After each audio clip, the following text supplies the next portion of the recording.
Okay, let's officially start.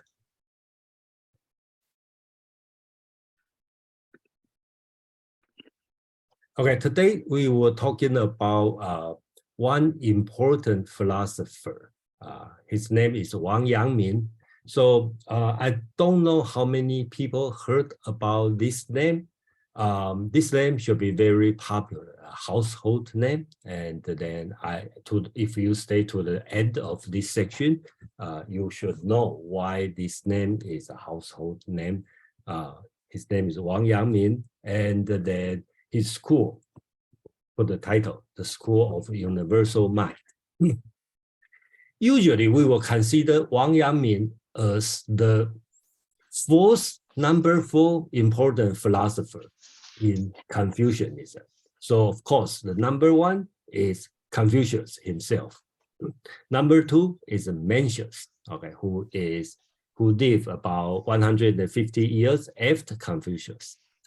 And the number three should be Zhu Xi, who is being called the founder of Neo-Confucianism. Neo-Confucianism, the founder. Okay. And he was in the 12th century. And the Wang Yangming is the number four. Okay, the number four important, who lived in the Ming Dynasty, which is 15th century. Okay, so that's today's, we are going to introduce his philosophy. So we will cover kind of six different subjects. We will start from the Song Dynasty, which is on the 12th century.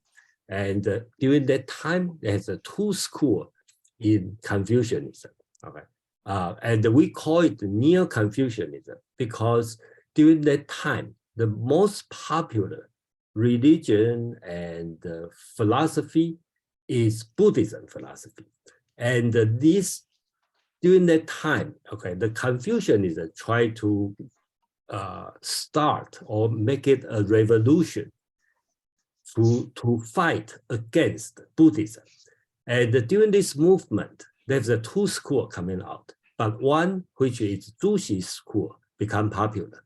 And then on the few hundred years later, 300 years later, Wang Yangming in the Ming Dynasty, he started to have another school, kind of fight against Zhu Xi's school. Okay, so that's the subject we are going to discuss today.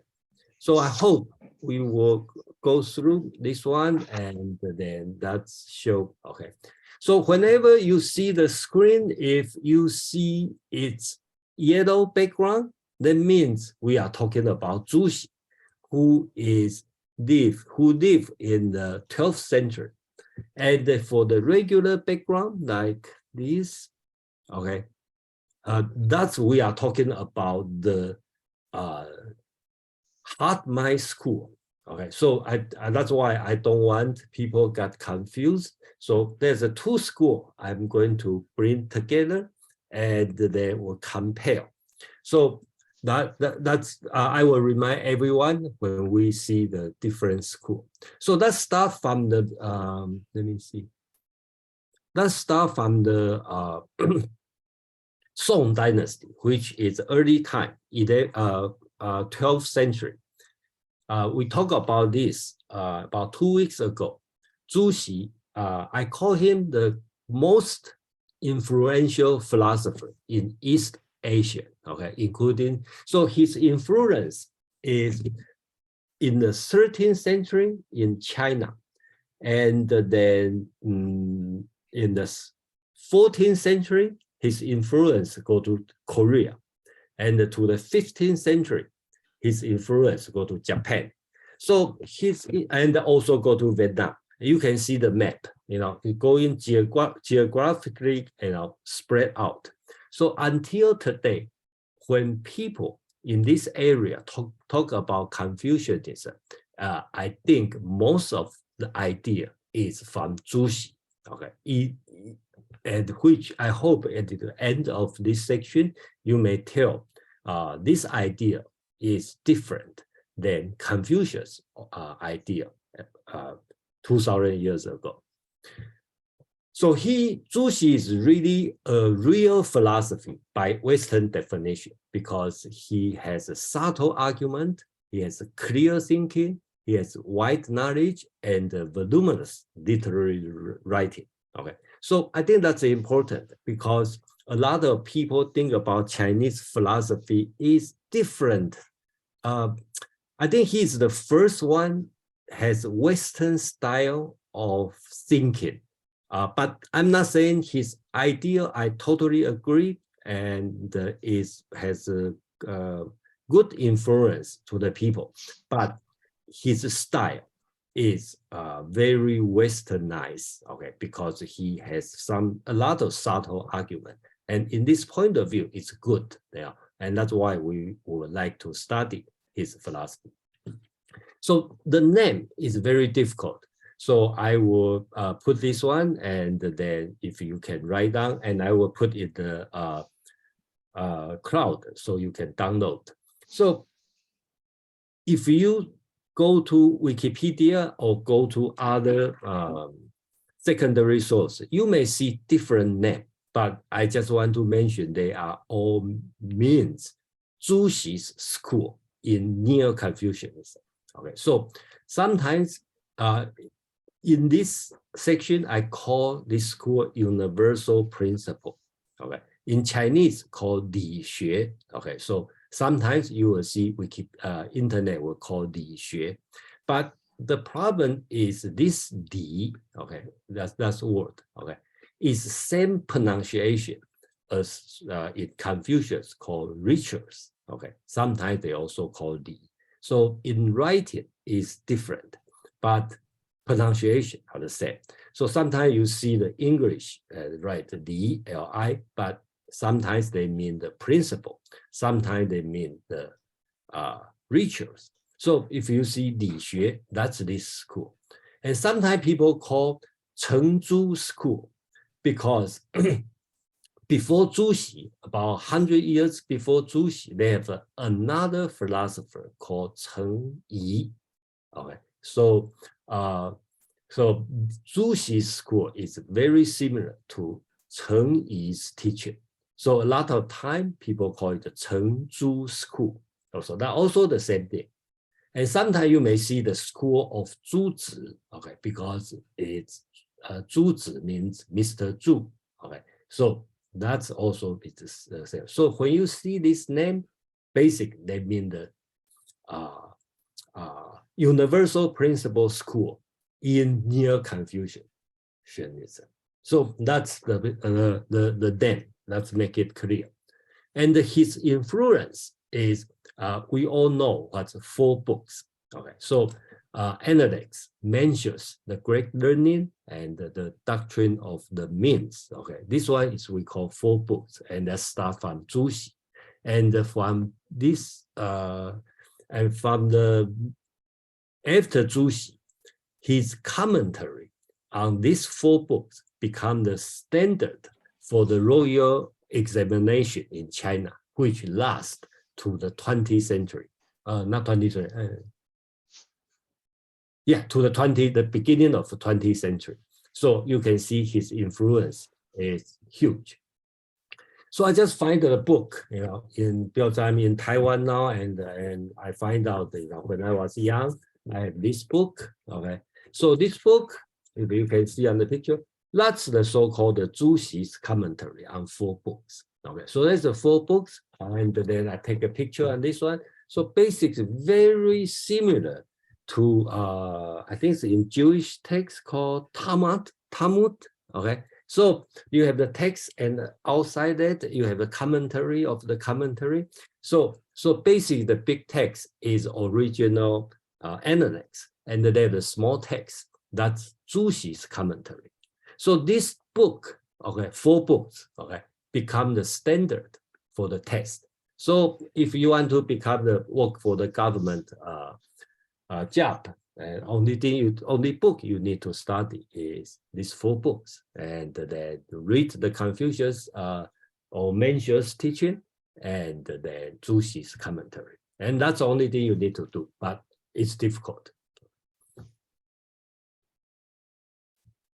So a little bit about his philosopher. Remember, we still talking about the universal principle school, the school of a universal principle, which is Zhu Xi's school.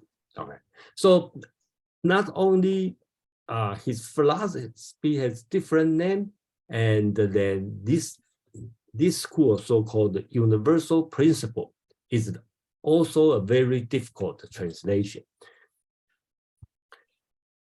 Sometimes we translate this word "li" as universal principle. And in some texts, you will see that some Western scholars translate this word as pattern. Okay, translate this word as transcendental principle. Or sometimes you put the principle with capital P. Sometimes you put the reason as R. And sometimes they call the universal law. Or sometimes they call the rationalistic school, or sometimes they just call Chengzhu school. So that's all the name, okay, on the Zhu Xi school. So in this part, we are still in the Song dynasty, which is 13th century. So this one is the most important philosophy and the philosopher, Zhu Xi and the Li Xue, or School of Universal Principle. And we already introduced 2 weeks ago, but that's not today's subject. Today we are going to introduce another school, which is not that being focused during the Song dynasty, but 300 years later, okay, become important. Okay. So during that time, they have another philosopher. His name is Lu Jiuyuan. If you read the assigned text, you probably see the name, and sometimes people call Lu Xiangshan. Okay, and his name has different spelling. Sometimes people call Lu Xiangshan, or sometimes call Mr. Xiangshan, or Lu Jiuyuan. Okay, and Lu Jiuyuan also has a different spelling. Okay, so basically they are the same people.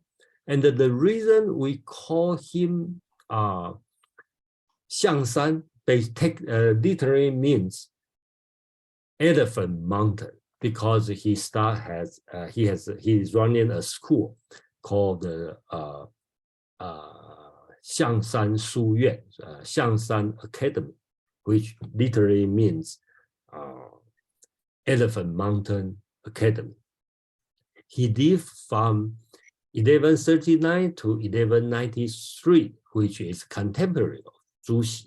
Okay, so actually he is 9 years younger than Zhu Xi, and lives and died 7 years earlier than Zhu Xi.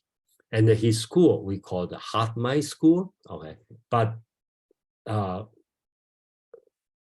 the famous thing is so-called the Goose Lake debate, because he and Zhu Xi has I think the debate lasts 3 days.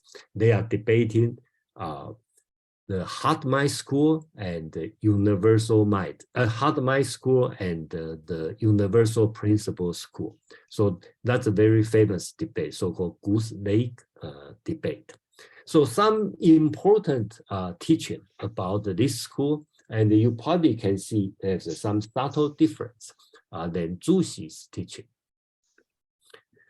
So one famous writing here, one famous teaching he's talking about is universal is my heart mind, and my heart mind is the universe, is a universe. So he talked about the feeling, nature, heart mind, and ability.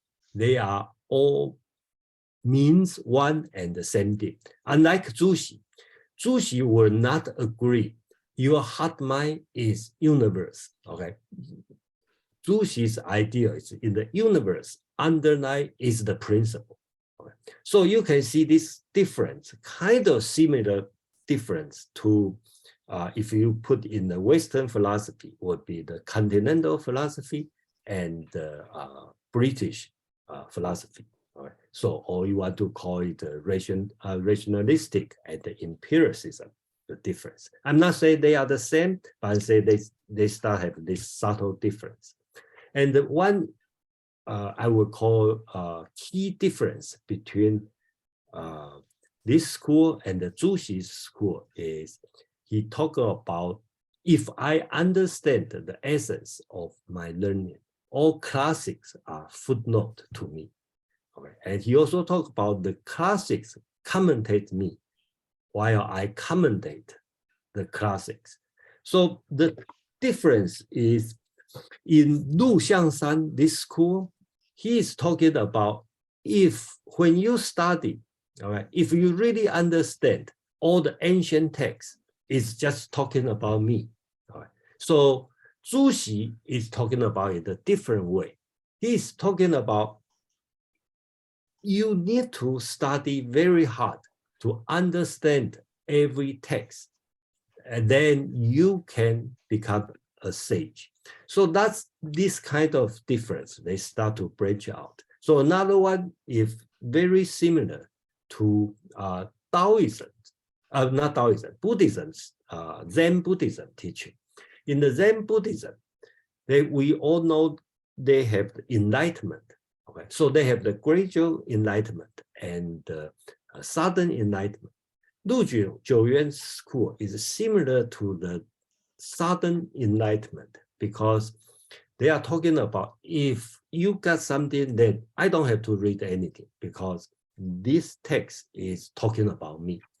And the gradual enlightenment, which is Zhu Xi's school, he's talking about you have to study word by word, sentence by sentence, paragraph by paragraph, book by book, then you can gradually move to the target you want. Okay. So that's the two schools start to branch out. Okay. So we will say Zhu Xi school and Lu Xiangshan or Lu Jiuyuan school. That school has branched out, but Zhu Xi school become the orthodox in the Neo-Confucians, and which has been last until today.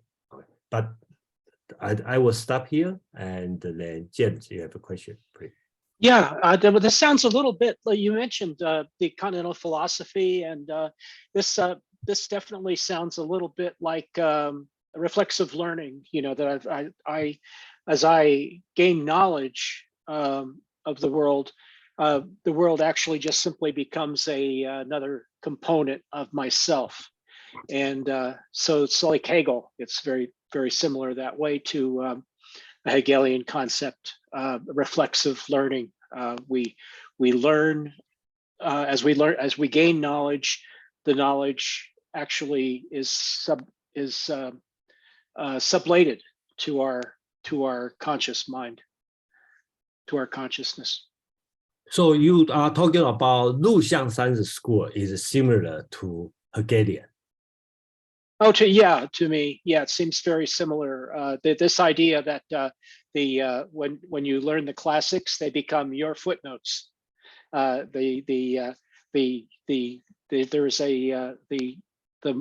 knowledge is a component of self, and self is universal mind. That's Hegel called his philosophy absolute idealism. In other words, you would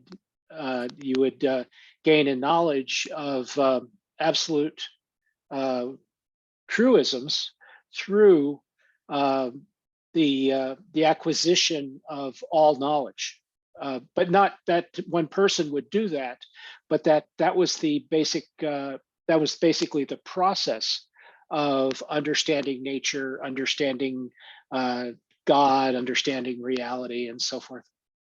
All right, thank you, James. I think that I have to agree, you know, and that's an interesting comparison, you know. And any other comment or questions? I see a comment on the chat. So usually so if you can, I would like you to raise your hand to ask, because during the section, a lot of time I will miss the chat. Okay.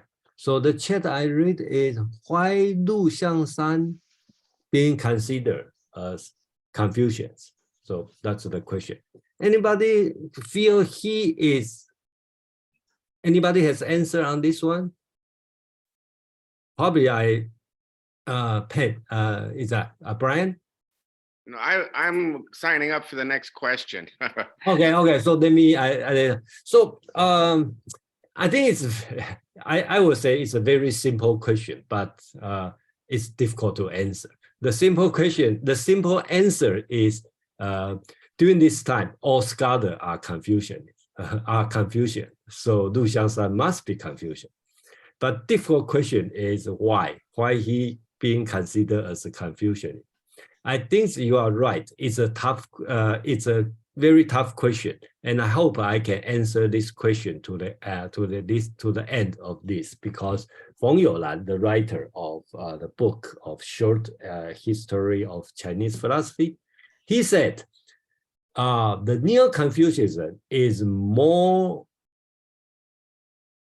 Buddhism than the Buddhism itself. Okay, so that's his comment. So you feel this one is not Confucianism.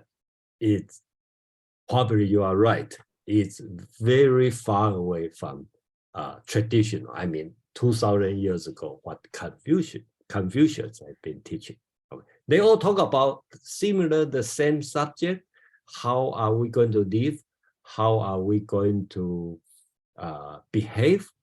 But they have the different foundation. Okay, then, or you will call it a metaphysical groundwork. That's why you sometimes. I hate everyone equally. Don't come at me and call me sex.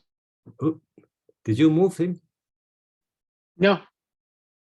Who is the person? Let me I see. don't know.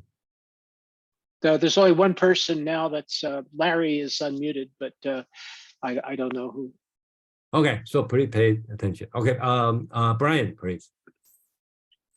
So I was intrigued initially by that comment. I think the same one James picked up on. If I understand the essence of my learning, all classics are footnotes to me. And then I just found that very interesting and kind of puzzling. And I think James kind of went off on that with my understanding of what James's comment was. He was commenting on that sentence and kind of went with Hegel as a way to grasp it. My question is, what, I guess I understand my learning, but all classics are footnotes to me. The me, what is the understanding of the self and the me? I think James is talking about the knowledge part of ourselves, and maybe our concept of the world. But it could also be my experience, for example, or some other understanding of the word me. I'm wondering what is behind that word in this quote. Okay, great, thank you. I don't think. Okay, me just means my behavior. How am I? I think me, it means the moral sense of me, that how can I behave? Okay, in today's sense is how do I treat my parents? How do I treat my kids? How do I treat my friend? How do I treat my colleagues? How do I behave during this society? I think that's the word me here means. Okay, it's less philosophical meaning of me. Okay, it's just my behavior. How am I going to behave? And or you will say the oughtness, what I ought to do. Okay, I think that's in the word 我, in Chinese word 我. Okay, basically he's talking about you don't have to study all the texts as long as you understand the essence of the ancient teaching. Okay, you will find out my behavior will totally match what Confucius teaching, as an example. When you talk about the sage, okay, as we assume all the Confucians, okay, answer the question, why he is Confucianism, okay, because they all think about how to become a sage or follow the sage. So the way he think about how do I become or follow this ancient sage is I understand the essence of learning. Then all my behavior will be no different than the ancient sage. The other school, Zhu Xi school, will talk about different. You have to study word by word, sentence by sentence, paragraph by paragraph, go through all the ancient teaching. Then you can gradually move to the stage of ancient sage. So the sharp difference will be Zhu Xi, the other school. We're talking about the sage, ancient sage, just like Jesus. Okay, that's the best behavior we have to learn. Okay, but through our life, we'll gradually move to the good situation. But this school, Lu Xiangshan school, will say, okay, everybody can become a sage. So that's the different situation. As long as you have this heart, you will become a sage. So I think that's the difference in these two schools teaching. Thank you. I see, Joe, you have a question or you have a comment? No, I mean, it was just a quick question. I think you just answered it, to tell you the truth.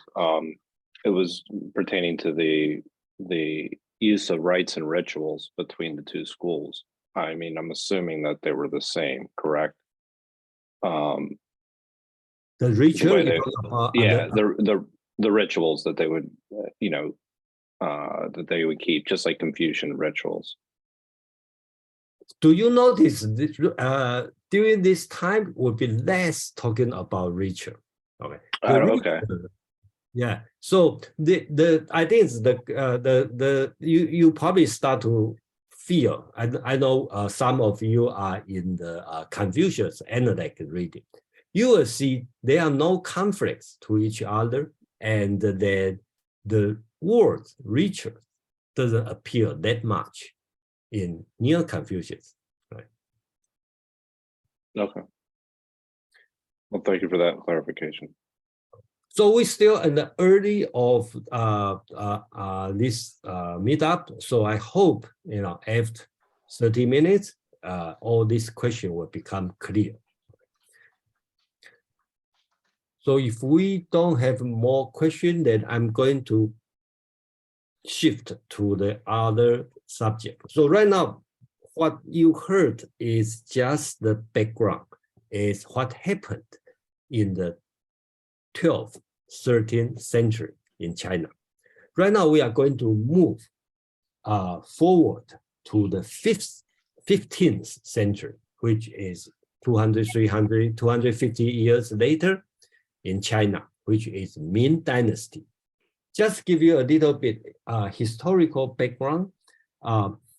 During the Song Dynasty and after Zhu Xi, right, they have the Mongolian invasion. So basically, they have 100 years.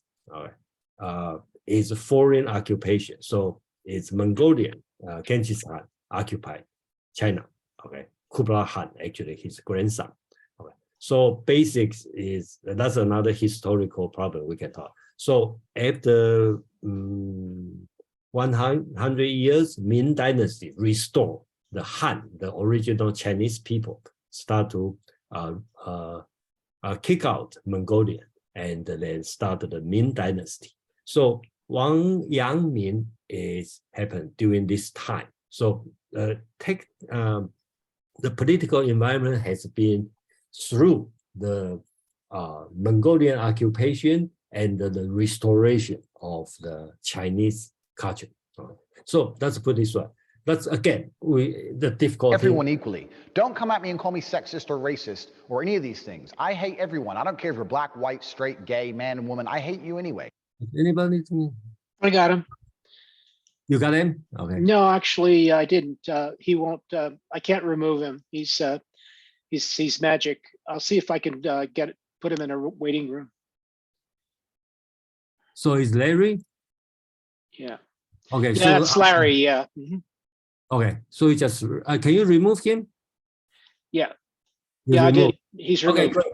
Okay, great. Thank you. Okay. Okay, so let's talk about the name, Wang Yangming. Okay. So again, there's different way to spell his name, Wang Shouren. Okay, sometimes people call Wang Shouren, but I think Wang Yangming is more popular. Okay, so he lived is 172 years after the death of Zhu Xi, which is the Ming Dynasty. You know, after Song Dynasty, the so-called imperial examination become very important. So all the scholars have to go through this test. And Wang Yangming must be the very good test taker, okay, from his father. His father's name is Wang Hua, and he got the first place in the imperial examination, okay. In Chinese called 状元, okay. I find out this word is kind of, the name 状元, okay, is kind of famous. You know, people know this name. What's the meaning? That means that you are, how do we call it? You're always the number one in the school, and people will call you 状元, or when you the test, you got the first place. Okay, so his father got the national test. Okay, got the number one. We call 状元, and he himself also a good test taker, and he also get the 进士. Okay, 进士 is the highest level, and so let's give a quick review on how does the system going. So first, let's assume you live in during this time. Okay, I think for 1,000 years, over 1,000 years, there's roughly no difference. If you were born and your family decide you are financially, the family is financially possible, and you are smart enough, and your family have no criminal background, doesn't matter what's your status, okay, you has a potential to work for the government and to the very, very high level, like a prime minister. Okay. So the first level is go to your county, okay. And if they have the examination, if you pass the examination, you call 秀才. Okay. Okay. So usually for the smart kids in the year of 12, I think the youngest is probably 11 years old. Okay. People, you can pass this test. And there's no age limit. So some people, some poor guy, you know, for some reason, test to like 60, 70 years old, still cannot pass to this examination. So after you pass this examination, you can go to the province, okay, much the old kind of in America with the state, okay. You have the examination called 举人, okay. That's another level, okay. So if you can pass this examination, you call 举人, okay. That's the province level. So after you pass this level, then you can go to the national level. So you go to the capital. Okay. In the capital, basics is the emperor will host this meeting. And then you pass, you become the 进士. That's the highest level. So you may ask, how many 进士, okay, every year? Okay, let's put this way. First, the test is not happen every year. Usually it's every 3 years. So you can see if the youngest 进士is happened is 18 years old. Let's assume you pass 秀才on the 12th. 3 years later, you got a 举人 at the 15, and 3 years later, you got a 进士 when you were 18. So that's the very lucky, very smart people, but not everybody have this kind of luck. Because during this period of time, if they have a wars and at the death of emperor, they will postpone the examination. So this career is very important. So usually it lasts from 10 to 20 years, and you can become a 进士. And if you get 进士, you are guaranteed get a high-ranking job. Okay, so that's every scholar, every family wanted the kids to do. And this kind of culture has been lost for 1,000 years. So Wang Shouren is relatively, he's a smart guy. So I don't know what time he passed Xiucai. And when he was 20, he became a Juren. It's very young. Okay, we consider very young. Okay, and 27, that means 7 years later, he became a Jinshi. So he worked for the central government. So question of how many Jinshi, okay, for each test is varies. And the Tang Dynasty, early time, only have like 20. But in Ming Dynasty, you can have 100. Okay? So it really depends, the government and how many people they want. So that's the test. Okay. So next thing is after Zhu Xi, Wang Yangming has been commonly regarded as the most important Neo-Confucian thinker for his interpretation of Confucianism that basically he denied the rationalistic dualism of the orthodox philosophy of Zhu Xi. Okay. So if you can, another way to look at Wang Yangming, okay, and Zhu Xi, okay, is Zhu Xi is dualism. He talking about principle and heart mind. And for Wang Yangming, you can call it Moism because he talking about the principle and the heart mind are one. Okay, so that's another way to separate these two philosophies. Let's go through some of the names. Okay, again, sorry for the situation because the name also complex in Chinese, also in English. So here I'm going to call him the School of Mind or Heart Mind School or School of Universal Mind. Okay, but again, some texts will call him Lu Wang School. Remember, on the Song Dynasty, another philosopher is Lu Xiangshan. So Wang Yangming's philosophy is followed from the Lu Xiangshan. So people call Lu Wang School. And another way to call is Yangming School, just use his name. And sometimes I think in the, not Wikipedia, I think in the internet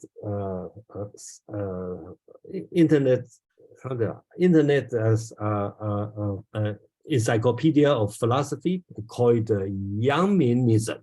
Okay, so that's another way to call it. That's a Yangming School because his name is Wang Yangming. And the Wang Yangming also become very popular, okay, in Japan. I think even today, as in Japan they call it the Yomegaku. Okay, so because they just pronounce the Yangming in Japanese pronunciation called Yome. So Gaku means a school. So they just in Japan we call the Yomegaku.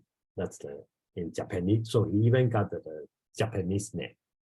So if you look at his philosophy, just like I mentioned, he is told we can classify him as a Moism, okay, instead of a dualism, because he taught mind is the, or you want to translate as the heart mind is universal principle. Okay. He talked about how can there be affairs and the universal principle outside heart mind. Everything in your mind, in your heart. Okay. There is nothing in the world that is external to heart mind. Just like James talked about, it's an idealism. Everything is from your mind. So I didn't think about Hegel. When I read this one, I kind of think about George Berkeley. Okay, everything is your mind. When you see a tree there, why the tree is there? Because your mind, you are watching. So that's another way. That's my feeling about his philosophy. It's, in my opinion, probably similar to George Berkeley. And he also talked about the substance of the mind is the nature. The nature is the universal principle. You will see a lot of Zhu Xi's teaching. Okay, he started to put them together because they are just one. So he make a example like in Chinese virtue, the most important is so-called xiao. right? Filial piety. How do you treat your parent? In Wang Yangming's teaching, his philosophy, he will say you have the heart mind of Xiao, right? And the heart mind, you have the, in Chinese called Xiaoxin, your heart mind of filial piety. If you have this heart, and then this heart is the principle of Xiao, all right? And there's no something called the universal principle of Xiao. If there's no this heart, the heart of Xiao, there's no action on that. If you have action, then that's your heart, and that's the principle. So to him, that's everything still the same. He's talking about this one. If you compare on this the yellow highlight, that's Zhu Xi's teaching. Okay, Zhu Xi's teaching will be totally different. He's talking about they have the universal principle of Xiao. Okay, this principle we call universal because it's this principle is the same for everyone, for the emperor, for the a soldier, for the homeless people, for the poor people, for men, for women. The principle are the same. From this principle, you will, if you study this principle, then you will cultivate your heart mind of Xiao. Then you have this kind of heart or this kind of mind. Then you can behave your Xiao. Okay. So all the virtue are the same thing, step by step, because the principle and the heart mind are separate. Because you need to know the principle which exists because this principle exists before, even before human exists. So before you were born, before they have a woman, before they have a man, they already have the principle of Xiao. Even there's no people, no parent, no son, the principle is still there. Then people have kids, then you just follow this principle, then you have this heart, then you behave. That's Zhu Xi's teaching. But Wang Yangming will say, no, that's not true, all right? That when we talk about Xiao, that's the principle. That's also the behavior, that's the action, and that's also your heart. So that's the sharp difference between these two schools. So I would like to quote his last word when Wang Yangming, before on his dying bed, right? His disciple asked him, is there any last word you want to say? And his last word is this. He pointed to his heart, right? His heart mind. So he talked about his heart is bright and clear. There's nothing other, no other words. That's his teaching, and that's his behavior. So if you look at this one, could be, I showed this chart 2 weeks ago. Basics.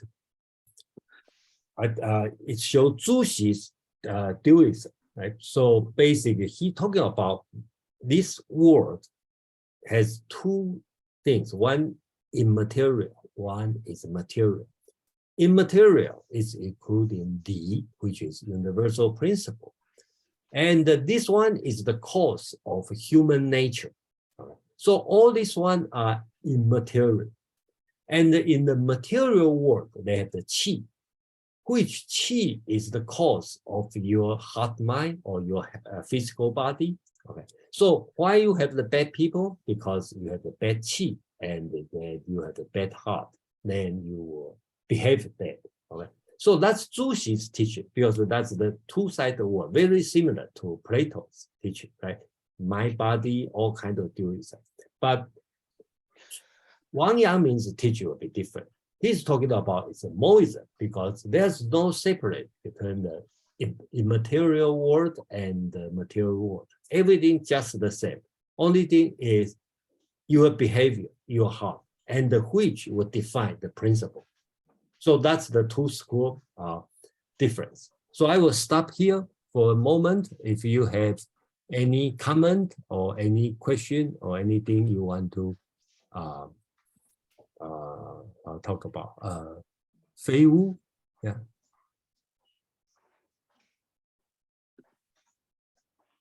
Yes, I have a question, Yeah. Jason. Yeah. Why did you translate 心 to Uh-huh. heart mind rather Okay. than just heart. Yes, I talk about this. It's very different. But okay, I think in the Western, we talk about heart. We talk about your feeling, right? And we talk about mind. We talk about your thinking. That's in general. Okay. When you talk about your you have a heart. Okay, that's your feeling, your love. Okay, and talk about your mind. That's the mind of thinking. In Chinese, we talk about xin, right? And the xin means both, right? It means your feeling and also means your brain. And I believe you speak Chinese. So when you are not focused enough, your mother will tell you, be focus your xin, right? So you want to focus your heart, not your mind. Okay. So that means Chinese xin has double meaning, means heart and mind. That's why I translated to heart mind. And then that's not my invention. I see a lot of scholars start to use this word, heart mind, because xin means both heart and mind. So do I answer your question? Yes, but Okay. because it's just for me, heart and mind are very different. Yeah, but in Chinese, xin means both, right? Okay, I didn't know that. Okay, thank you. Yeah, okay, but I know some people may not agree on this. And I also, when I read the Chinese text, sometimes I feel when Chinese use xin means mind, sometimes Chinese means heart. So another way to do it is when I do the translation, sometimes I translate as heart, sometimes I translate as mind, because I can tell. Sometimes the author means heart, sometimes means mind. So that's another difficult part. And again, I don't want have the one word have a two different kind of translation. And that's why I start to put the heart mind here. Okay, because yeah, I saw that earlier you translated Li to mind.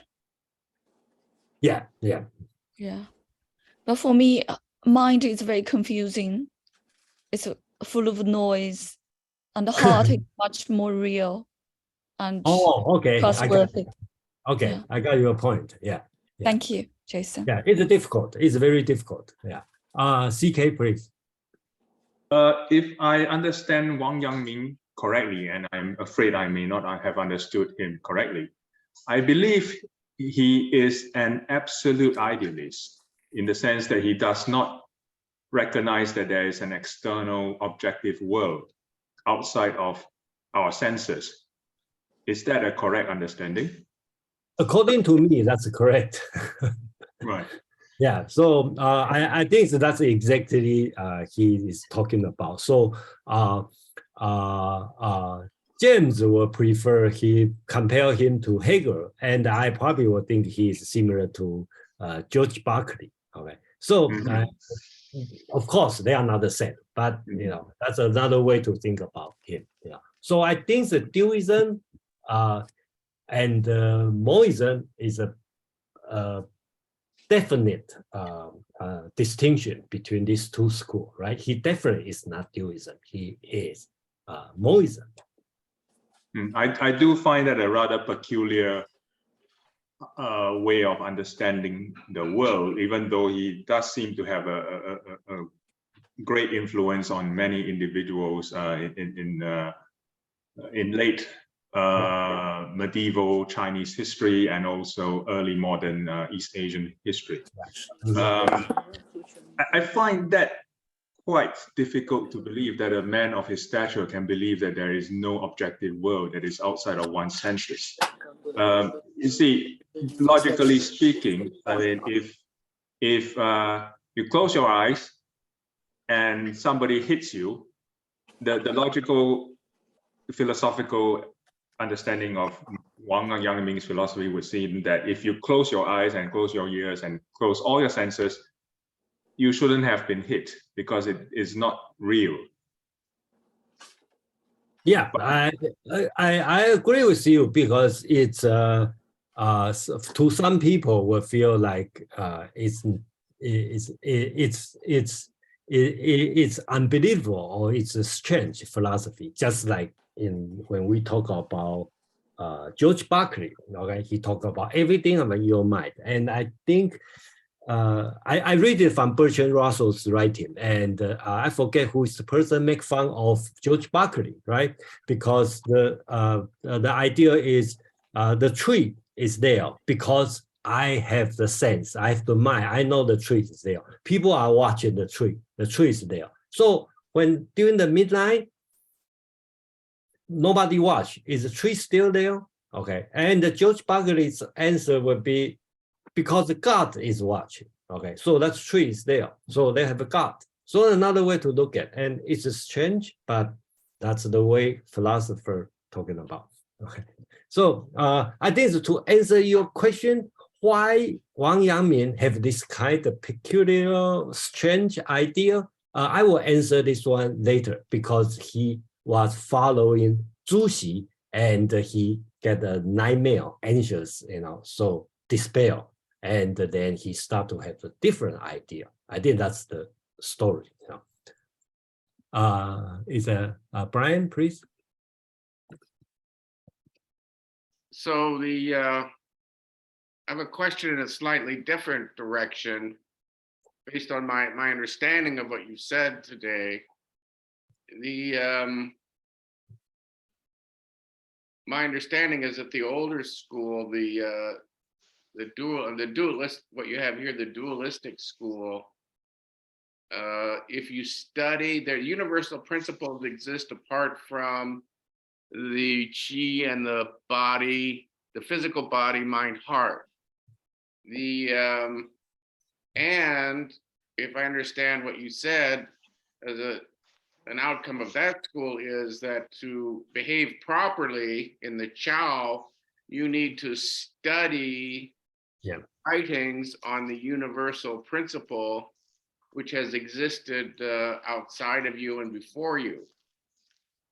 In this newer monistic point of view, does a person need to, can a person be behaving in accordance with, does it even make sense to say if a person's behaving in accordance with Chao?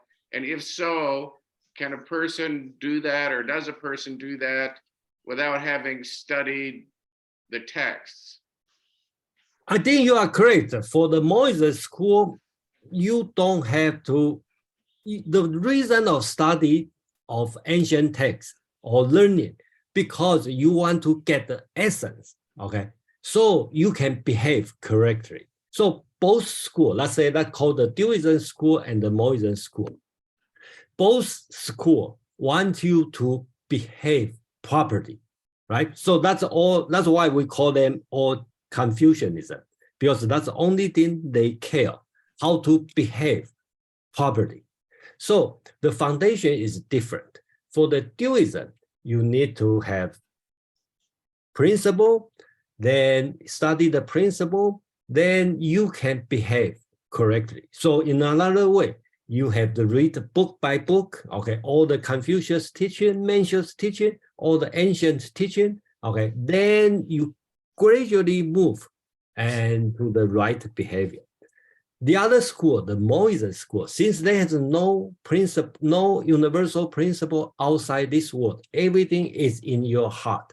So you still need to study, but the purpose is step by step follow. You want to find the essence, okay, of the ancient, the teaching, and where is the essence? Essence is in your heart. So in another word, you go inward to make sure you have the correct heart or heart mind, and then every behavior, you don't have to think about Confucius said this, or the 10 Commandments, thou shalt not kill, I don't kill, because you just know everything, the essence. So in a situation, I can behave correctly because of course I cannot, I shall not kill. Okay, so I think that's the difference from this school. And then they all want you to behave morally, but you know, their foundation is different. Thank you. So any other question before I move to the next part? Okay, so this one, both, remember we talk about 4 books, right? And traditionally, these 4 books, the first one is not Confucius Annals. The first one is Great Learning. Okay, so there's a Great Learning, the Doctrine of the Mind, and the Doctrine of the Mean, and Confucius Analects, and the Mencius. That's the 4 books, and in this order. So the very first one is Great Learning.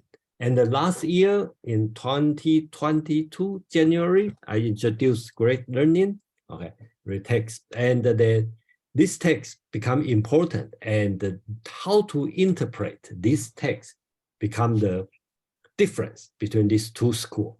And we are going to see they are different. And when last year, when I introduced this text, basics I follow Zhu Xi's interpretation, and which still today, most of people, when you read Great Learning, you still use Zhu Xi's interpretation here today. So all the English translation, they also follow Zhu Xi's interpretation. And right now we can see how Wang Yangming is going to interpret this simple text totally different. And I hope this one will bring you to another step to understand the difference between these 2 schools. So Great Learning is simple. It only has about 1,000 words, and most of them are the commentary.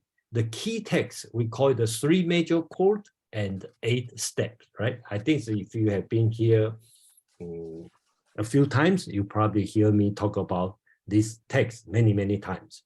So 3 guidelines, also called the 3 major chords. Okay, basically talk about 明明德、亲民、止于至善. That's the 3 major things. Promote the great virtue, okay, and educate the people, or you want to call love the people. I will explain this later. Okay, and then rest in the highest good. Okay, so that means Confucianism's typical teaching. You have to keep working until you reach in the highest good. Then the most famous is the 8th step, right? And everyone who read, I think most of the people through Chinese education will remember this 8th step, right? 格物致知、诚意、正心、修身、齐家、治国、平天下. Okay, everybody can memorize, or at least I can memorize now very well on this 8th step. So investigating things, extending knowledge, making intention sincere, rectifying one's own heart, refining oneself, harmonizing one's family, governing the state, and pacify the world. So it's from the very basic study and step by step to take care of the entire world. Okay, not only you take care of yourself, your family, and your state, and the entire world. So that's okay. So here, I'm going to show what's Wang Yangming's interpretation of this text. The title and also the first sentence, okay, start with 大学之道. In general, it means 大, great. 学 means learning. 道, I think we all know what's the meaning of 道. You can call the way. So that's how this text starts, 大学之道. Okay. So in Zhu Xi's idea is that's a learning, right? So he focused, if you look at the Chinese, great learning is literally 大 is great. 学 means learning. In Zhu Xi's idea, this one is the beginner's handbook, right? You are learning. That's the great learning, okay? So that's why he put on the first of the 4 books. It kind of serves as a preface or introduction. So that's the beginner's guideline, because step by step. That's Zhu Xi's understand. But Wang Yangming will focus not on xue, on the da, on the great. So he talking about the great learning is the learning of the great man, how to become a great man. That's the idea. So you can see the same two Chinese character, da, xue, okay. Zhu Xi is focused on xue, which means learning, study. Wang Yangming focused on the first word is da, which is great. So how to become a great man, okay. So you may say great man is 君子, just like in Confucius teaching. It's different. So that's Wang Yangming's commentary. The great man see the world and all things as one. Okay, he sees the world as one family, the state as one man. So you can see that's not exactly definition of Confucius meaning of 君子. He talk about big, much bigger than 君子, right? Okay, so basically he talk about the great man will take care of not only your family, not only your country, also take care of this world. So in other way, big heart, that's what he's talking about. Then we talk about three major quote, right? 在明明德, that's the first quote. Talk about that's Zhu Xi's interpretation. We're talking about to manifestation of the illustrious virtue. Okay, so Zhu Xi is talking about the virtue of the ancient sage. Okay, but in Wang Yangming's idea, this word 德, right, we translate it as a virtue. Wang Yangming talking about this virtue is Mencius good nature. He talking about illustrious virtue as the human good nature. He referred this virtue as Mencius famous talking about the 4 seeds. You were innate have 4 seeds or your good heart. That's he's talking about instead of, so you can see this one as a different, this word 德 means virtue. In Zhu Xi's idea, that's the ancient sage behavior, the virtues they have. So we need to follow. But Wang Yangming talk about is manifestation of the virtue. This virtue is your nature good, and which he referred to Mencius 4 seeds. You can grow it. Second major quote. Some people said Zhu Xi changed the word, okay, but we don't know because that's an ancient text. One way to read is 亲民, that means loving people. And the Zhu Xi interpretation is that's called 心民, which means educate people. So in Zhu Xi's idea is you have to illustrate a manifestation, the ancient sage virtue and educate the people. But Wang Yangming's teaching is the virtue is in your heart, okay? So from this heart, you love people, okay? So he further interprets to love people is to exercise the function of the unity of all things and the world. So the example is to love my father, to love the fathers of others, and to love the fathers of all men. So again, big heart. So his interpretation is the second major quote is loving people. Then the last one is talking about the resting in the highest good. Okay, so what's the highest good? 至善, right? So in Zhu Xi's understanding, is the highest good is the I think I like to use the word it's a perfectionism, right? So in Western world we will call the Sumenbunam, right? The highest good. That's Zhu Xi's understanding. But in Wang Yangming's thinking is the manifestation of the highest good and of the nature of that means the innate or intuitive knowledge. So in his point there is, in Wang Yangming's thinking is, first one, you have to have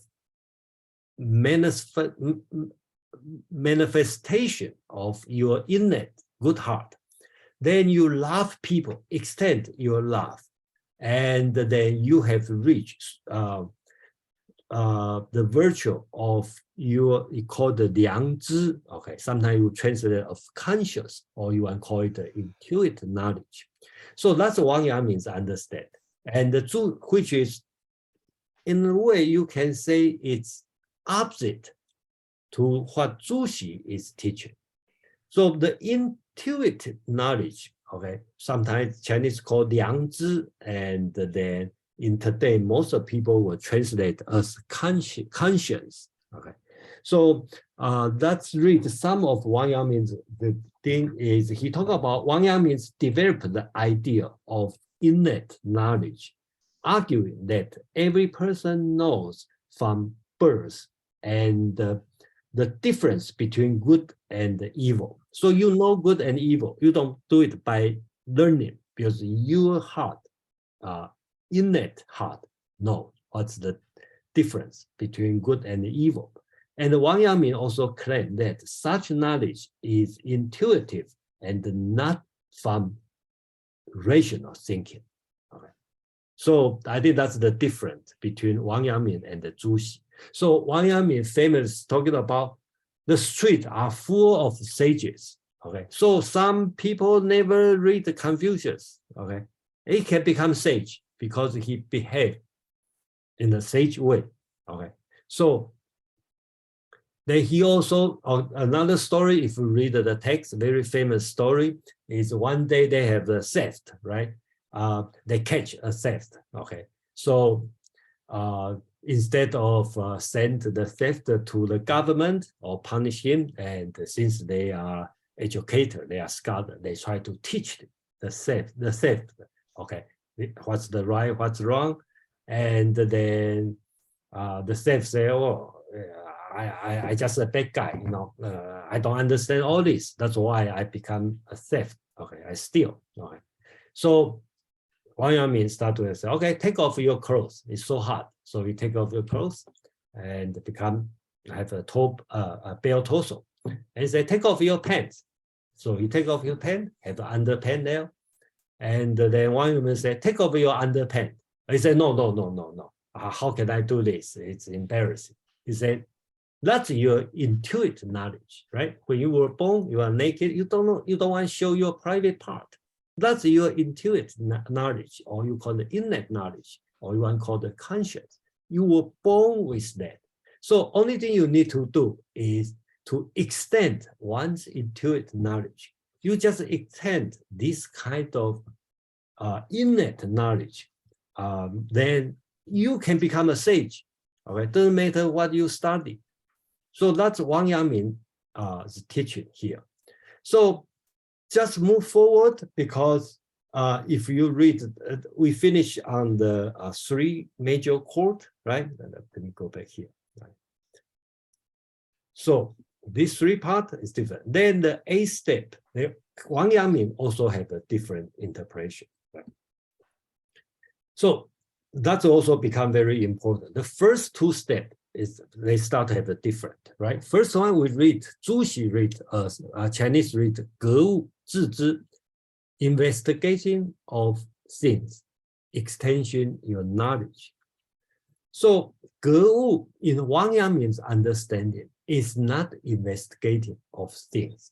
His understanding is rectification of affairs. You need to correct things, then extend your intuitive knowledge. Okay, so that's the difference here. And I can kind of answer our previous question, right? Why Wang Yangming have this kind of thinking? Actually, that's his story. Because Wang Yangming, as a scholar, as a traditional scholastic family, his father is a Zhuang Yuan, got the #1 in the royal examination, and he had been educated this way. He followed Zhu Xi's teaching, and he really put Zhu Xi's teaching. Most of people just study Zhu Xi's teaching and pass the test and do whatever you want to do. I think that's we see, even in today. And Wang Yangming has probably, I would say, call him a true-hearted person, right? So when Wang Yangming studied Zhu Xi, 格物致知, investigating of things, extension of knowledge. When he was in the place called the Dragon Field, he started to contemplate on the bamboo. If you want to study the bamboo, is investigating of things, because over there has a lot of bamboo. He studied, bamboo is straight, bamboo never wither during the winter. So the principle, the knowledge I get is we should be humble because it's empty inside. You should be straightforward. You should be the endurance during the winter, So he started got the idea of, well, there's so many things I can study bamboo, right? How much time I have to study bamboo? And after I study bamboo, they have the other thing. They have the rock, they have mountain, they have all kinds of 10,000 of things. At what point I need to stop studying? Then I can extend my knowledge. So he started to get confused and went to despair. And according to the legendary, the story, he got a high fever, almost died. Then all of a sudden he understand. Okay, Zhu Xi was wrong. Okay, the correct understanding is 格物 is not means investigation of things. It means rectification of affairs. Okay, so everything wrong, you should do the right things, behave right. Okay, then you can extend your innate knowledge. Okay, and with this understanding, the next step, okay, next step would be making intention sincere and rectifying one's heart become much easy to understand, right? Because you do the right thing or correct everything, then you extend your innate intuitive knowledge. Then it's easy to understand. You will have a sincerity of thought, and then you will have a rectification of heart mind, and then you can harmonize, refining one's self, you can harmonizing one's family, you can govern in the state, you can pacify the world. So everything becomes smooth. That's the way he understands. So start from the great learning, and Wang Yangming has a sharp difference from Zhu Xi's understanding, and that's separate these two schools. So I will stop here for a few minutes. If you have question, comment, or anything you want to talk about between this one. And then great learning is the text. So, they can, from how they interpret this ancient text, you can see the difference between these two schools. So any question, any comment?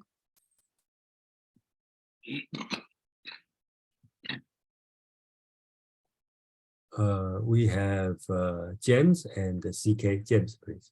Yeah, the thing I thought of, just thinking about your comments, that on the rectification of affairs versus the investigation of things. I think I find myself having to balance those things a little bit. I've done so much study on idealist philosophy and things like that, and then I realized that philosophy is always a balance between things and concepts, or wider concepts. So you're always sort of balancing concepts such as even things like values and purpose and scope of affairs and things like that. But you're always balancing that with the exact knowledge of things that you have. So it's always your knowledge of and the states of affairs are very, very important. So I like that idea here. That says, so in order to rectify affairs, you have to understand the states of affairs. And I think so. There's an awful lot of good philosophy, I think, that's sort of resting on the surface of this, of what you've been speaking about in Wang Yangming. Thank you, James. CK, please. Well, thank you, Jason. I understand from your explanation how Wang Yangming arrived at his philosophy. Okay. And I could see why he came to that conclusion. Okay, But great. at the same time, I am quite puzzled that he was not actually challenged, in the sense that he wasn't only a philosopher, he was a military strategist of sort, and some would even say a general. Yes. And he participated in the suppression of a mini revolt. Yes. In central and southern China at the time, led by a prince, I think.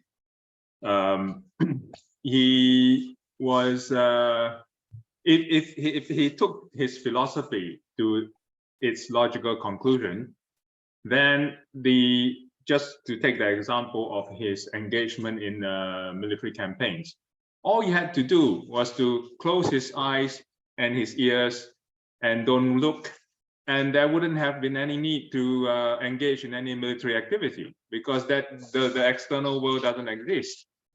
So why is he engaging in military activity? All he needs to do is to just close his eyes, and everybody should just close their eyes and their ears, and do not have any observe anything external to themselves. There is no objective world, so there is no objective military campaigns that is going on.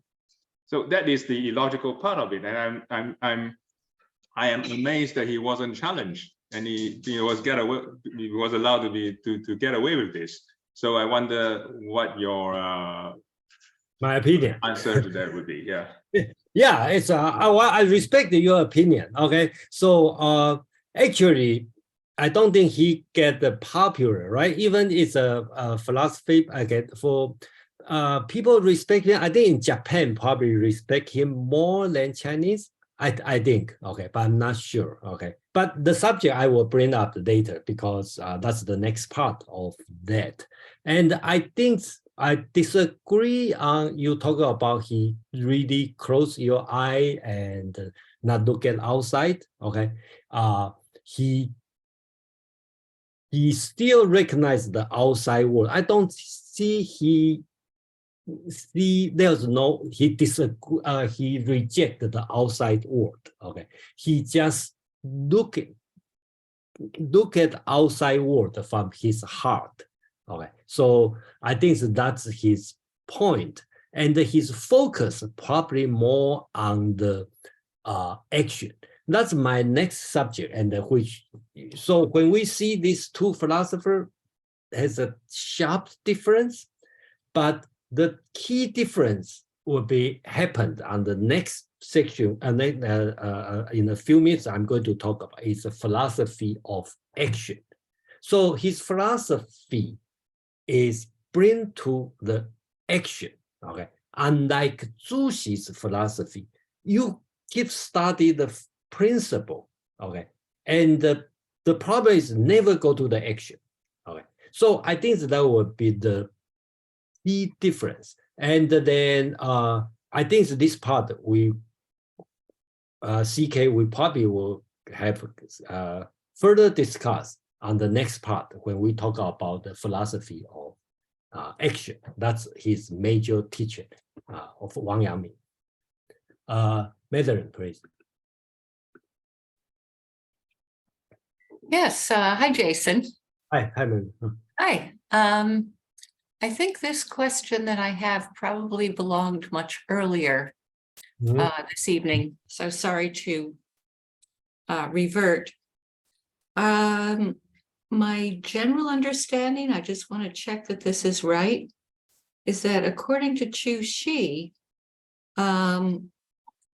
all of the Li, or I'm going to call them forms, like Okay, Plato's forms, Okay. are eternally there, whether Yeah. we're there to perceive them or not. Mhm. Whereas Wang Wang Yangming Yangming. is basically a nominalist. He says that we create all of these categories with our minds. They don't exist independently. Okay.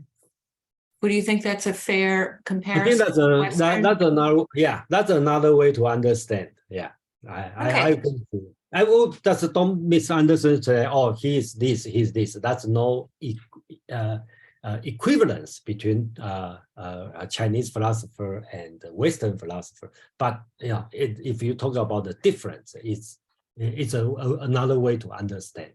Yeah, because both of the men in this chapter and the one before, they end up in the same place, sort of metaphysically or spiritually.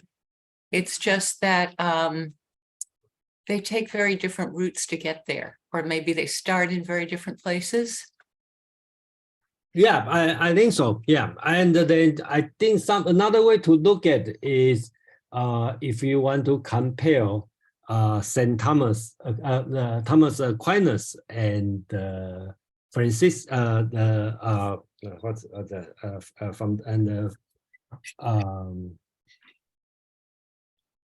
Franciscan school. Okay, so one is study the nature world, one is go to your heart. Okay, so that's another way to look at it. It's not exactly, but from the people non-Christian, non-Catholic, it will say, oh, you are talking about the same thing. But if you go inside Catholic philosophy, you will see, oh, they are different.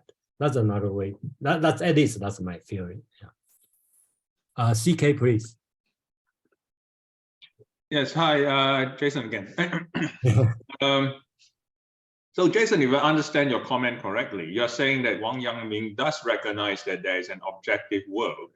Yes. External of the senses. That's why he talked about the rectifying of affair. And that's why he has one of his major teaching is in Chinese called 知行合一, right? He focused on action. Okay, so it's not blindly act, okay, because you need to do something correctly. I think that's his teaching. Sure, but he does recognize that there is an objective reality outside of our senses. Is that what you're saying? I think so. I think so. Okay. Okay, because that is contrary to what you said earlier, where you said that he does not recognize that there is objective reality. No, I may misspeak. I may not express myself correctly.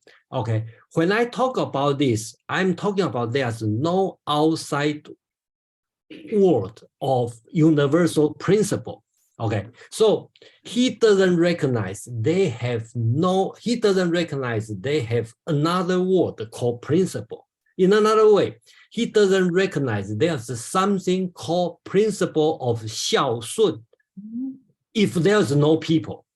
But Zhu Xi will recognize they have this highly principle of filial piety. Even there's no people, there's no father, no son, but the principle is still there. When God created people, after God created people, and they have the father and the son, they just follow this principle. But Wang Yangming will say, no, there's no outside this word called principle word, okay? Because we have people and they have the father, they have the son, they have the mother, they have the daughter, then their interaction we call xiaosun, okay? We call xiao. That's the principle of xiao. I think that's what I meant. There's no outside principle of word. So he is not really an absolute idealist in that sense. No, it's not. So when I talk about George Berkeley, probably a little bit too radical or exaggerate, okay, in this way. Okay, now that makes sense, because then I can understand why he has more influence than than I thought he should really have. Okay. Oh, thank you for your anyway, clarification. Okay, thank you for give me a chance to clarify my clarify myself. Yeah. Is that Penny or Brian? Okay. Can you hear me? Yeah. This rectification of affairs really interests me, and especially in compared to investigation as opposed to investigation of things. And I've been trying to understand it in the context in which the Mr. Yangming lived, the Wang Yangming. For me, I guess I would say this makes sense to me if you say it's rectification of affairs with which you have been entrusted. It doesn't mean going out, if you're dealing, let's say at your point in your life, you're dealing with rectifying family affairs, you're not going to go out and try to bring peace to the world. That hasn't necessarily been entrusted to you. Or to create, I don't know what is the standard in national affairs, but you don't try to rectify national affairs unless you've been entrusted with national affairs. Okay. But that's one thing. But then the next thing is, if that's true, rectification of affairs, that usually involves other people, and that means they have expectations too about how the affairs should be rectified, as do you. And from what I hear, is this the rectification you're thinking of comes from your heart and mind. The rectification they're thinking of comes from their heart and mind. So there might be some disagreement there. So how are you going to rectify the affairs? Yeah. Okay. So I think that's a fair criticize. Okay. Criticizing. Okay, to Wang Yangming. Okay, and I think that's not uncommon.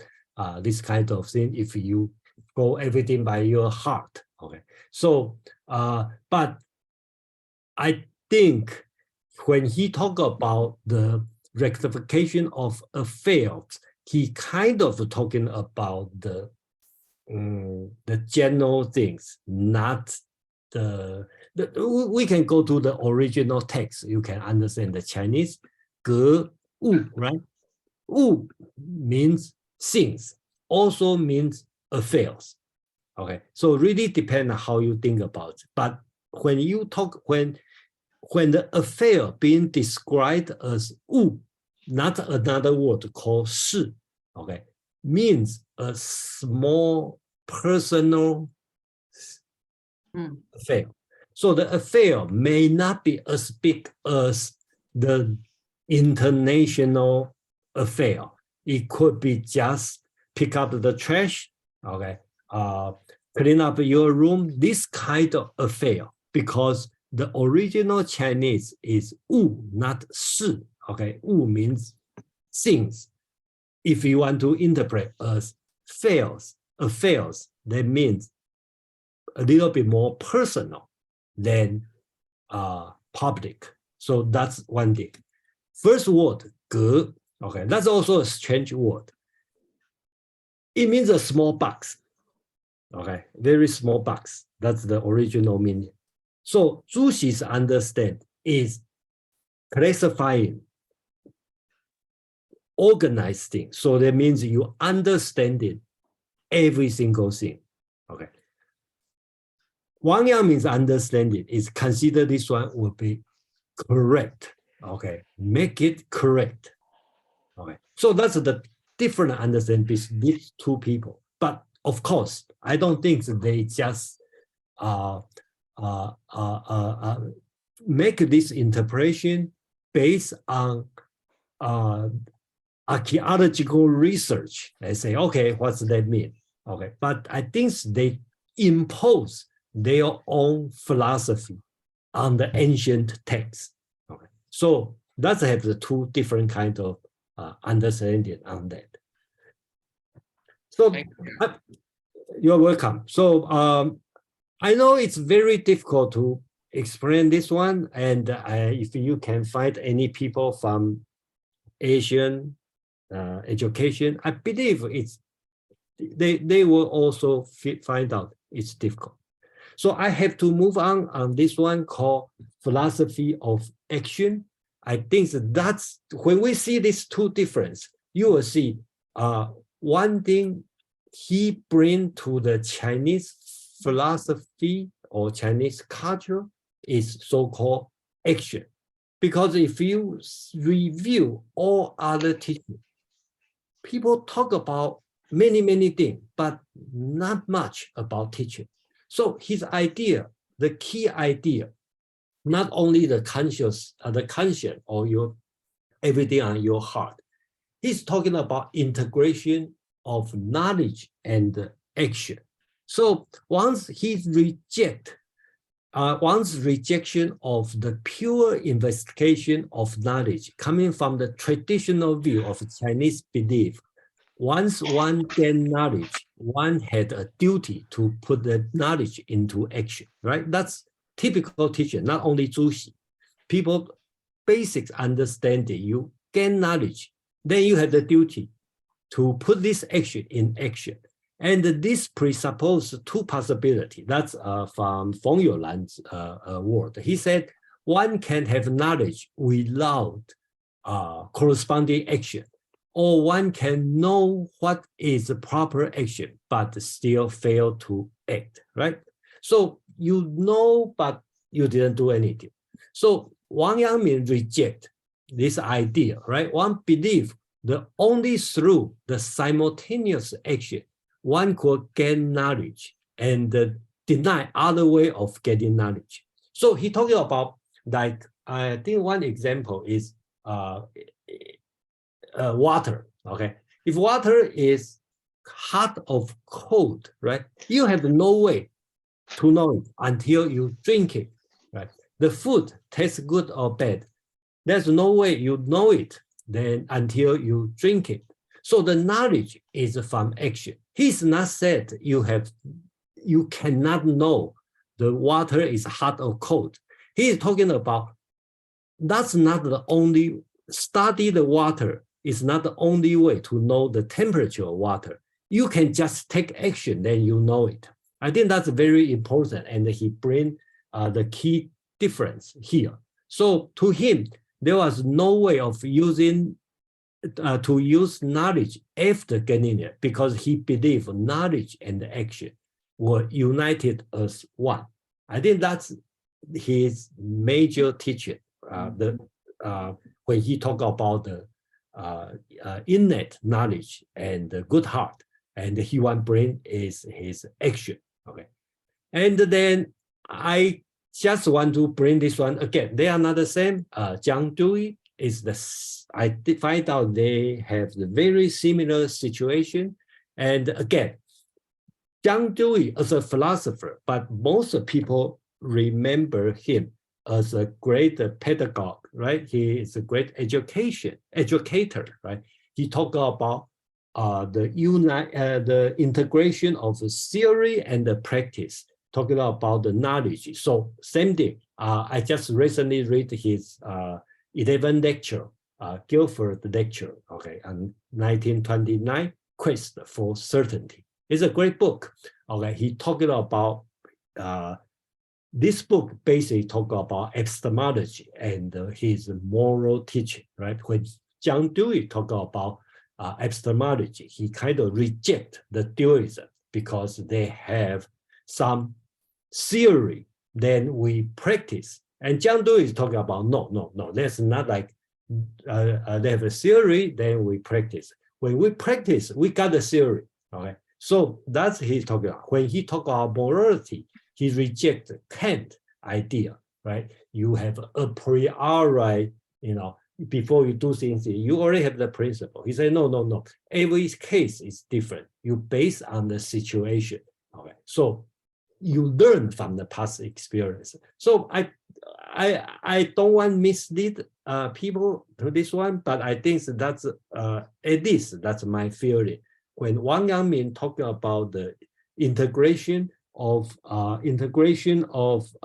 knowledge and action is very similar to what John Dewey is talking about. So again, a lot of people don't see John Dewey as a philosopher. They see him as a social reformer, see him as a great educator.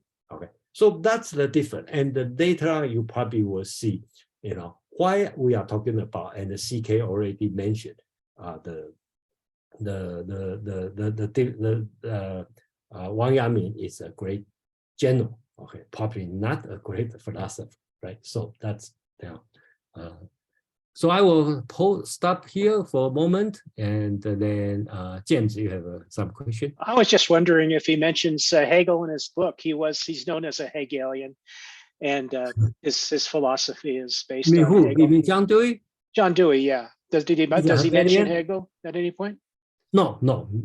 I don't see. He mentioned a lot of people. Okay, he mentioned from Plato, and of course Kant is the person he mentioned. He mentioned what is his name? Person. Okay. Okay. So he didn't. I think he didn't mention Hegel. Okay. Any other comment? Question? Okay, so let's move on. So I think I will skip the criticism of Buddhism. Okay, so I just make it quickly. That's in the Feng Youlan's writing, and the basics. The key point I want to bring up is Zhu Xi and Wang Yangming. They all reject Buddhism. That's the movement of Neo-Confucianism. So they'll reject, or their criticism of Buddhism are also different. Okay, so when Zhu Xi reject Buddhism, Zhu Xi reject Buddhism's teaching about emptiness. In Zhu Xi's point of view, when you talk about emptiness, right, you just not seeing the principle, the universal principle there, because it's empty, but the principle still there. So that's Zhu Xi's criticism of Buddhism. Okay, his example is when you see the clear water, right? You will say there's nothing.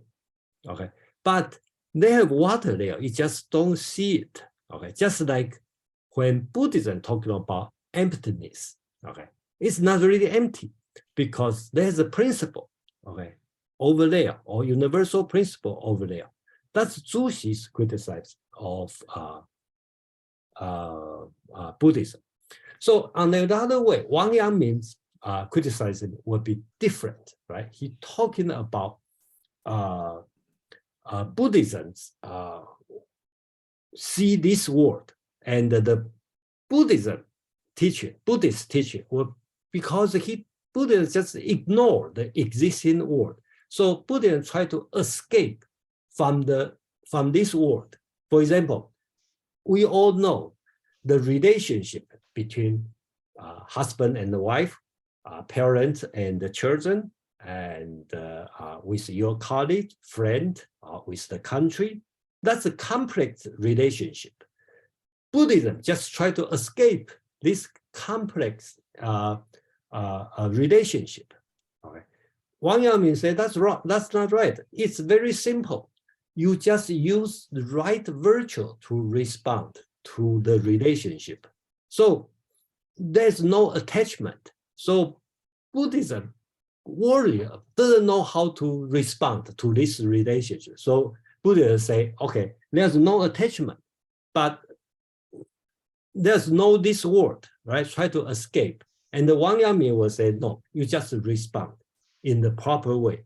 Then through your heart, then you can live in this world properly and peacefully. So that's their criticize Buddhism. So I will quickly do this one, then I will run the last part. I think that's important, and then we can have a few minutes to discuss, right? I think the Feng Youlan's comment, I think is quite interesting. So I want to make sure I cover this part. So at the end, the Feng Youlan's comment is, he talked about the Neo-Confucianism. Neo-Confucianists are more constantly adhere to the fundamental ideas of Taoism and Buddhism.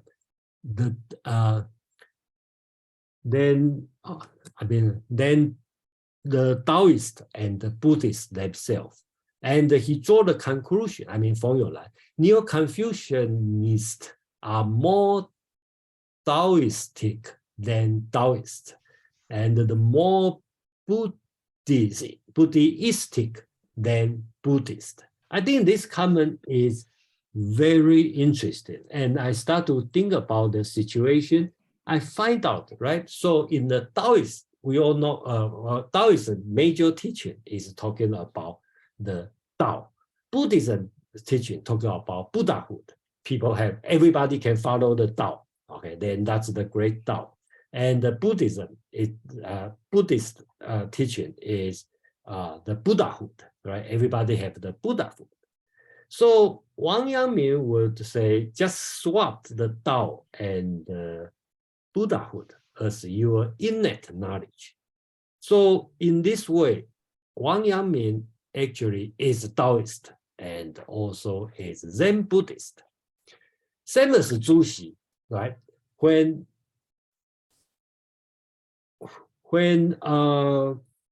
Buddhism talking about the emptiness, okay, non-being, right?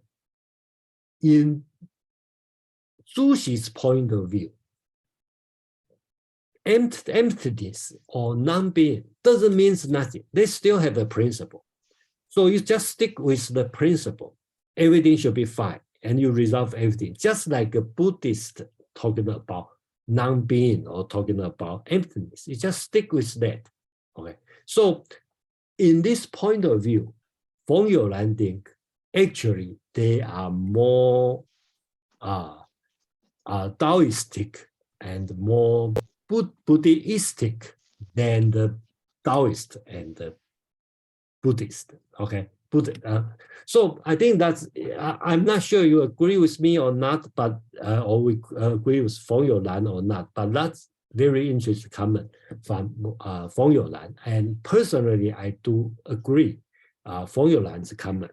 And that also made me think about, like, when we talk about Taoist, in another way, if you look at the religious Taoism, and Taoist, the original philosophical Taoist is teaching you, right, about the don't attach to the existing world, right? They have another higher level of Tao. But when the religious Tao focus so much on live longer, become immortal, and improve your health, okay, a lot of ritual, actually the religious Taoist actually become more Confucian than the actual Confucianist. So I think that this kind of interaction between the two major schools is very interesting. And then I think we will have more chance to talk about this now and the rest of year. So quickly go through the something about Wang Yangming, some legacy, and for the common people, or for the most of people, okay, we know Wang Yangming by all this one, and the CK already mentioned his military success. Okay, he has been he was a great general. Okay, it's different than most of philosophers. Okay, and then I think that also reflects his philosophy of action. Okay, because action is important. If there's no action, there's no philosophy. Okay. So one thing also important, so-called the 3 deeds of immortality. Okay, so paragon of virtue, achievement, and words, right? 立德、立功、立言. Okay, so that's his 3 achievement, because he has achievement, military achievement, he has a book left, and he himself has perfect virtue. Unlike Zhu Xi, still have a lot of criticism on his personal behavior. So to Wang Yangming, he has a great achievement. He personally behaved totally virtually and virtual, and he lived a good words, a good book for the people. And if you want to make it simple, 3 W's, right? Words, works, and words, right? That's another way to remember him. And this one also brings another important why Wang Yangming is famous. I'm currently in Taipei, and then if you go to street, you ask people, hey, tell me about Wang Yangming. I think most of people probably will say, okay, that's a great guy, and probably they don't know. But you ask him, where is Yangming Mountain? Okay, I think everybody knows where's the Yangming Mountain, and then it's famous for hiking. Where I was in student, that's a common place to hike. And flower, there's the cherry blossom. Okay, in the springtime, it's beautiful. Okay, and you can have a hot spring over there. There's some place you can enjoy the hot spring. It's a very nice place, and it's not far away from Taipei City. And why call Yangming San? Okay, that's the key story end here, because Chiang Kai-shek, okay, built a villa over there because that's a beautiful place. And be a dictator, you have the privilege to change whatever name you want to change. So he changed this one to Yangming Mountain. Okay, so what's the reason? I think you can go back to here. Okay, 3 deeds of immortality, paragon of virtue, achievement, and the words. And I think Chiang Kai-shek think he is modern days Wang Yangming. Okay, that's why he decided to change the mountain. He built his villa called Yangming Mountain, and until today, we still call this mountain Yangming Mountain. People forget the mountain's original name is the Xiangshan. Okay, so it's because means a lot of grass. Okay, so that's it for today, and then that's stop for have an open discussion for a few minutes, let's say 10 minutes, and then if you have any question, comment, and then please, Madam, please. Yes, thanks, Jason. That was really great. I was just thinking, I was looking at those beautiful pictures. If sometime you could do a meetup group, just a 1-session thing on the sacred mountains and what Sacred mountain? Excuse me, what? Sacred. The sacred mountains of China, like whatever they are, they're like the 7 Taoist mountains, and then there are these other ones. Okay. Yeah, I think that would be really cool, and it would be an interesting way to see Chinese history as well. Yeah, that's another way to look at it, but I probably not that good on that, because I think one is knowledge, one is the way to present. Okay, so I find out that I can talk about philosophy better than talking about history. That's a pretty one. Whenever I try to explain the history, I find out I have some difficulty. Okay, but when I talk about the subtle difference, I got excited. I think that's the personal difference. So I don't reject this suggestion, but I will probably have to find the right person to do it. So if you know somebody, please recommend everything. That's why I find out not everything I know I can talk about, and then I need to have some skill, or probably I need practice. Anyway, I just go to the, sorry, I lost the order, so I'm going. So that's we have, is it Penny or Brian? Penny? Penny. Yeah, Okay, I please.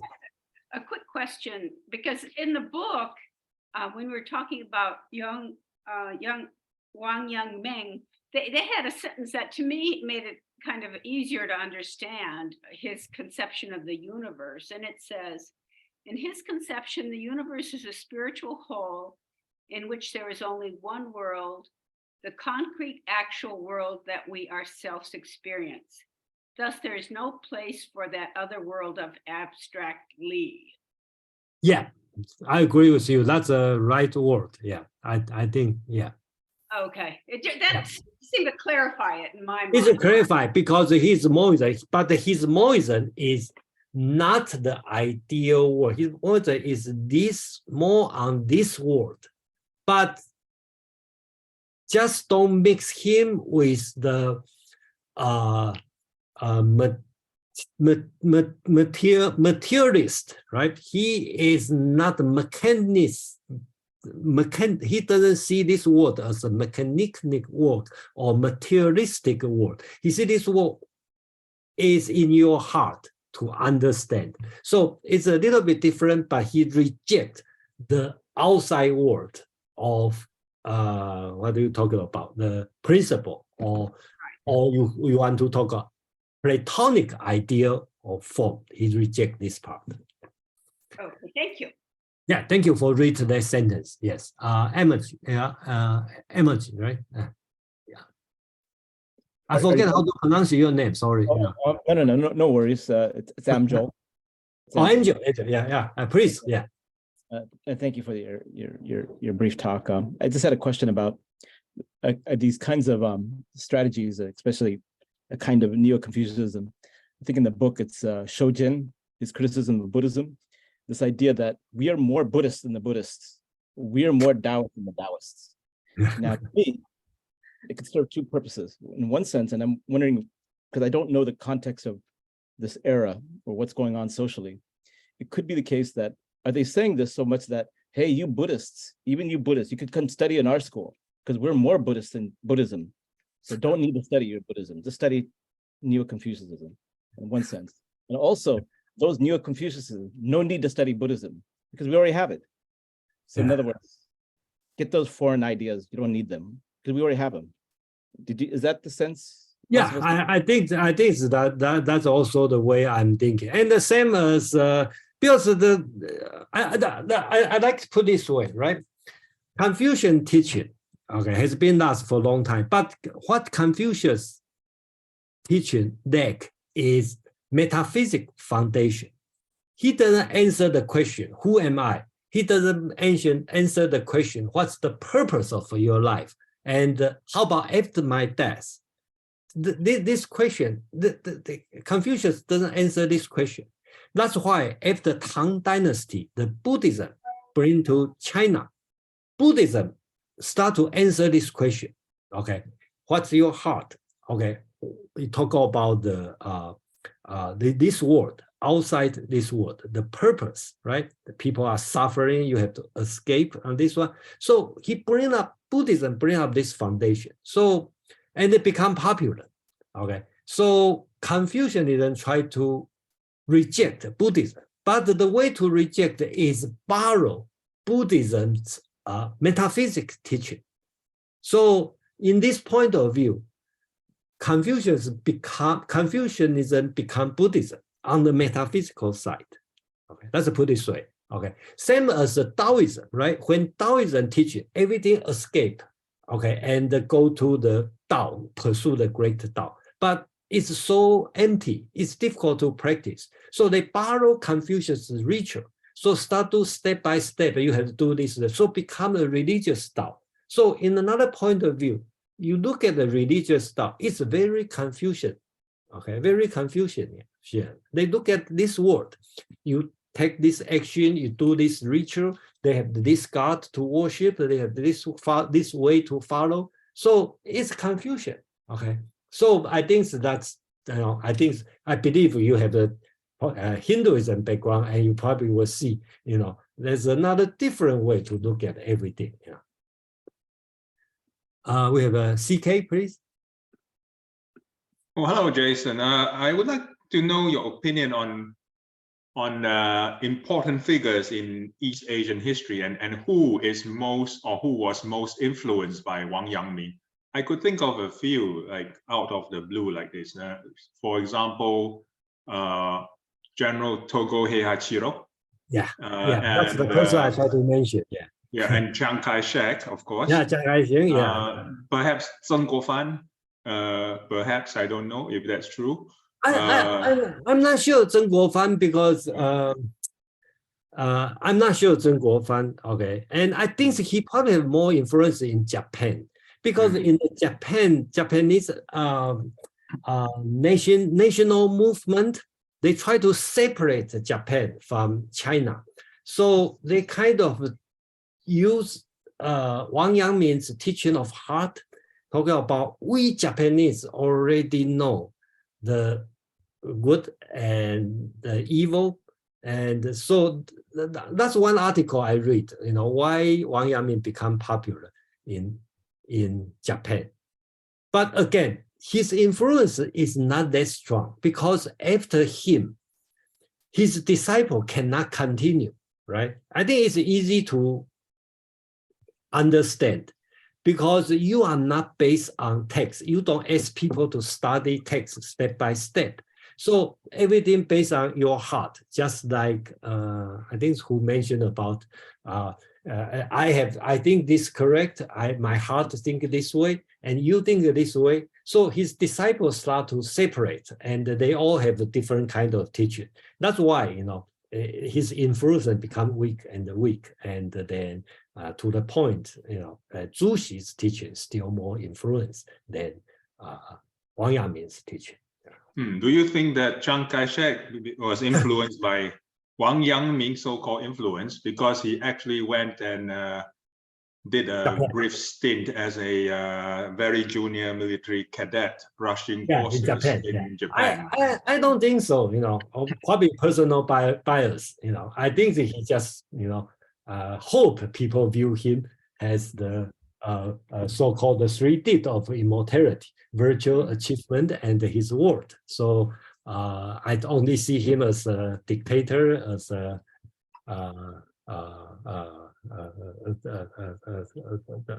I don't see him even consider him as a philosopher. Okay, so yeah. Interesting. Yeah. Jason, who was Zheng Guofan most influenced by them? I don't know, because I also like Zheng Guofan. I would say he is very practical Confucianist. Okay, because he personally I like him because he is not so-called stubborn, okay, or dogmatic, just blindly follow the rule. I like his idea, he agreed to take some bribery, okay, and just not too much. And his idea is correct. During that society, if you don't take bribery, you cannot, nothing work, right? Because people see you as, outside this world, nothing works. So it needs to cooperate with the world. But the world is dirty. You still need to do some dirty work. Otherwise, it's nothing going on. So in this part, you can say he is influenced by Wang Yangming. Okay, so I'm not sure, and then that's the only thing I can answer now. But one day we probably bring Zheng Guofan on that, So Olga, please. Hi, Jason. Thank you very much for your presentation. It's every time it's great. And You several times you mentioned, and today also you mentioned these tests that people had to pass to get to some kind of jobs, and and they were very strict compared to, for example, American SAT. Yes. You said that they were very strict. You cannot go to a different level of it was not like you have some range, but they were very strict that if you get this grade, then you can go only to this job, not to a higher level. Yes. Okay, put it this way. Okay, the first level called 秀才, usually you don't get a job. So a lot of people only pass the first level. You probably just get the local, very local job in your village, this kind of job. And most of people don't get the job. They probably just become a teacher, okay, for the young kids. So most of the teachers are past the first level. Second level, you start to have job, but not all of them, but usually in the local government. But the third level, so-called 进士, I think you are guaranteed have job in central government. But when I say central government, not necessarily work in the capital, sometimes central government, because China in the history is a highly centralized government. So all the local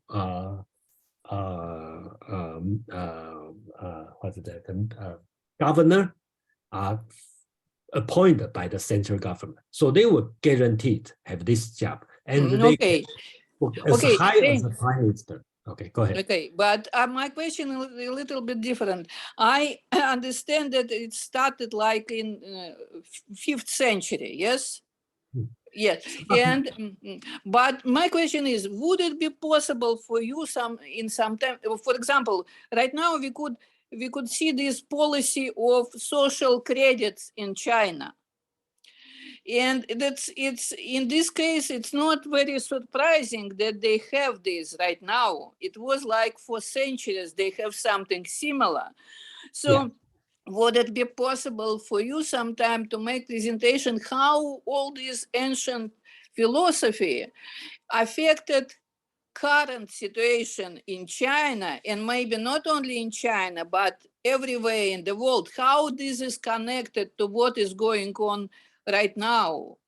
Would it be possible for you to make a presentation of how ancient philosophy affected what is going on right now?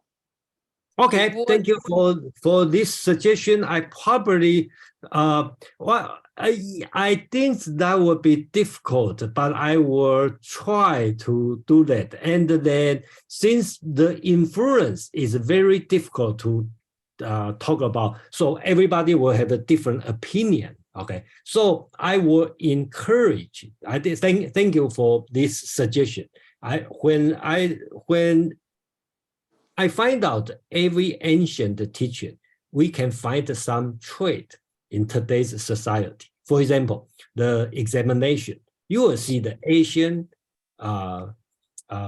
students are much better in taking examination. I believe that's the influence from the royal imperial examination tradition, because they've been running for over 1,000 years, not only in China, in Korea, in Japan, in Vietnam, okay, all have this kind of culture. So they make people see or take examination more seriously than the Western world. So that's one of the influence.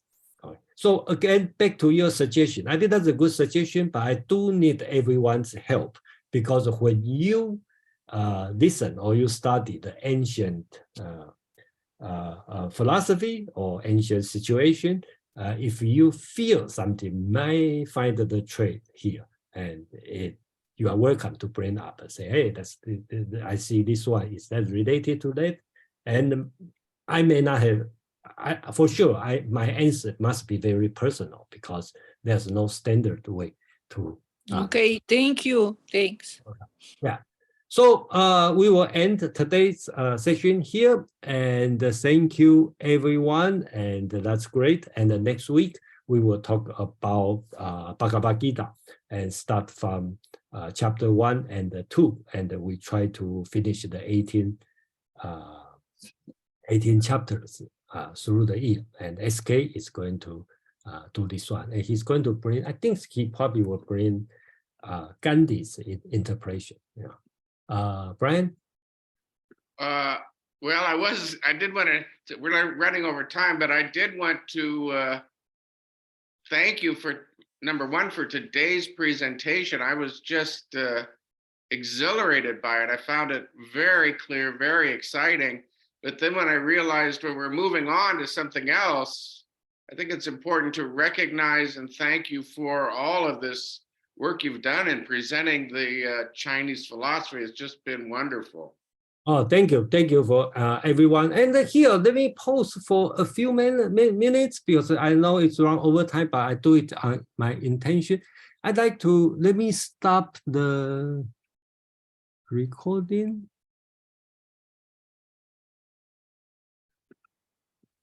Just a minute.